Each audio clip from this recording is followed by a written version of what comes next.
Welcome back to Hoosier History, Legends, and Heroes. We are once again traveling back to the Civil War. As a reminder, the Civil War began on April 12, 1861, and ended on May 26, 1865. To begin our journey, let me introduce you to Thomas Box. Thomas was born on November 7, 1833, to William and Jane Box in Lawrence County, Indiana. The city of Bedford is the county seat for Lawrence County. When the Civil War broke out, Thomas was a 27-year-old unmarried farmer. It is said that as he was working in the field on his farm, about a mile outside of Bedford, he heard the rolling drum and the clear notes of the fife. He put up his team of horses and went into Bedford. Thomas would enlist in Company D, 27th Indiana Infantry Volunteer Regiment. His rank at enlistment was that of sergeant. I have already introduced you to the 27th Indiana Infantry in my video about Antietam. If you haven't watched that video yet, you may want to check it out because it talks about an unsolved Civil War mystery that two soldiers from F Company of the 27th were the main soldiers involved in the mystery. For a refresher, Colonel Silas Colgrove was the commanding officer. The 27th was organized at Indianapolis on September 12, 1861. On the evening of September 15, 1861, the 27th boarded train cars heading east with the destination being Washington, D.C. They would become a part of the Union Army of the Shenandoah. This is a list of battles that the 27th Indiana Infantry was involved in. The three main battles that concern us in this video about Thomas Box are the Battle of Cedar Mountain, the Battle of Gettysburg, and the Battle of Resaca. These are the ranks held by Thomas Box during the war. At enlistment, he was a sergeant. He must have been promoted to first sergeant pretty quickly, because by February 14th of 1862, he was made a second lieutenant. Then on June 2nd of 1862, he was promoted to first lieutenant. On May 4th, 1863, he was promoted to captain. The first battle we are going to talk about is the Battle of Cedar Mountain in Culpeper County, Virginia, on August 9, 1862. This would be a Confederate victory, with the Union losses of 314 killed, 1,445 wounded, and 594 missing. First Lieutenant Thomas Box received wounds to his chest and arm on the left side of his body. The Confederate Army took wounded Union soldiers as prisoners. First Lieutenant Thomas Box would be one of the wounded taken prisoner. But on September 24, 1862, Thomas was paroled. Being paroled was when the North and South would conduct prisoner exchanges.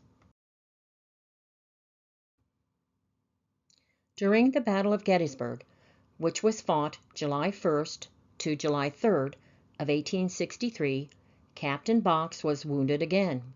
This time it was his right thigh and knee.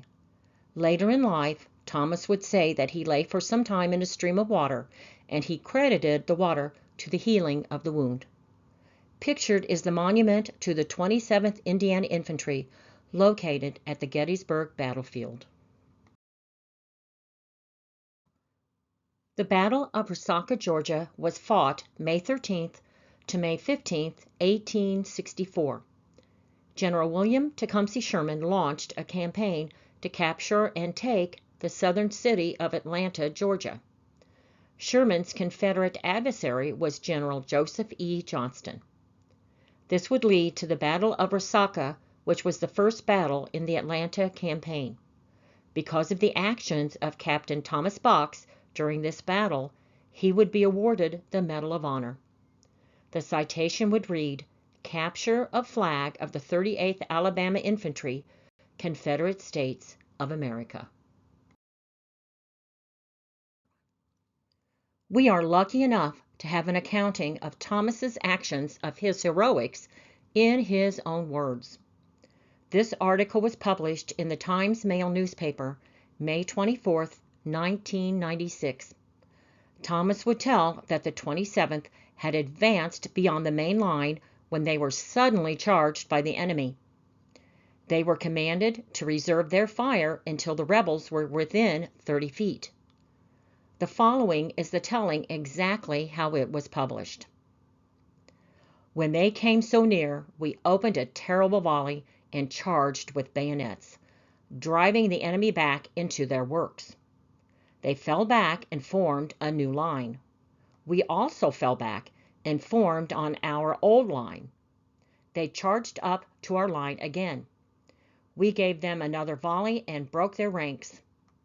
The rebel Colonel Langford of the 38th Alabama jerked the rebel flag and waved it in front of my company. I passed the head of my company, telling my men to be careful how they shot. I went to the colonel and took hold of the flagstaff with my left hand. The colonel brought his sword down on the hilt of my sword and said to me, "If you are going to surrender, go to the rear. You may get hurt." I said, "No, I am after you."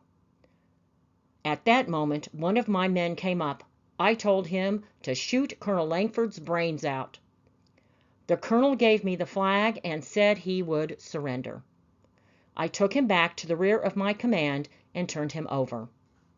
I was very highly complimented by General Williams and also by the colonel of my own regiment.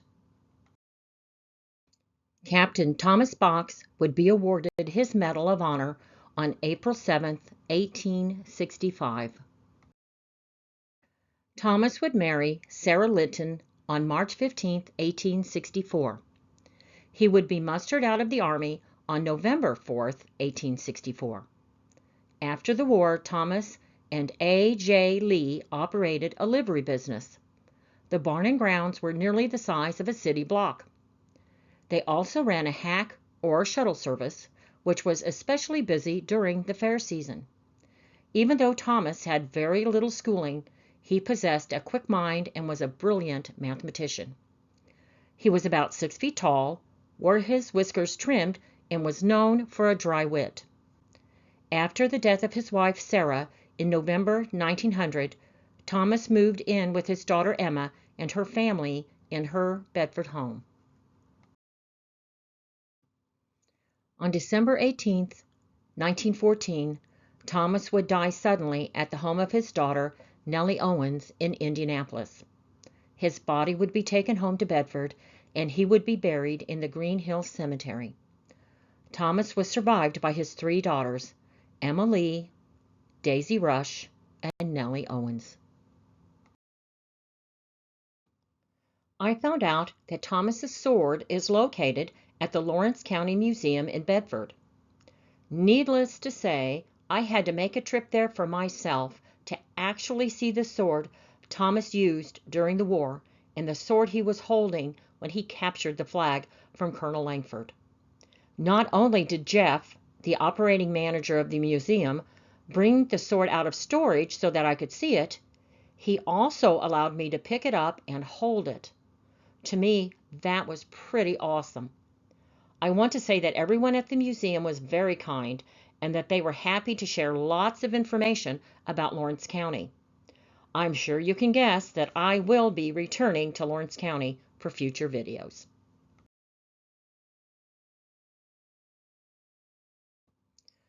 Thank you for watching, and I hope that you enjoyed learning about Captain Thomas Box, who was a Civil War hero. Not only was he wounded twice, taken as a prisoner of war, but would show great bravery at the Battle of Resaca in Georgia. After the war, he would lead a full life with his wife and children. If you enjoyed this video, please be sure to subscribe. Also like, share, and leave a comment or question.